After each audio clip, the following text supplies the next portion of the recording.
This is এটা কাটাও, এটা কাটাও এখন আমরা পুরো কাটাওটা যেতে পারি না। কাটাও যদি আপনি আসতে চান আপনাকে প্রথমে লাসুং আসতে হবে। লাসুং থেকে আলাদা একটা পারমিশন নিয়ে আপনি কাটাও আসতে পারবেন। কাটাও আসতে হলে পারমিশন, উইদাউট পারমিশনেও আসা যায়, সেক্ষেত্রে ড্রাইভারদেরকে টাকা দিলে ওরা ম্যানেজ করে দেয়।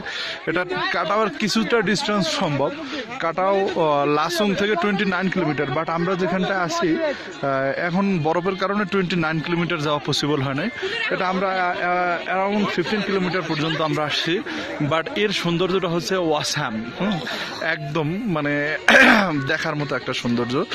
আপনার যারা লাসুং আসবেন তারা অবশ্যই কাটাও আসবেন, এবং কাটাও আসার জন্য একটা টাইম আছে, সেটা হচ্ছে লাসুং আসলে আপনি ইয়ামথাং ভ্যালি যাবেন।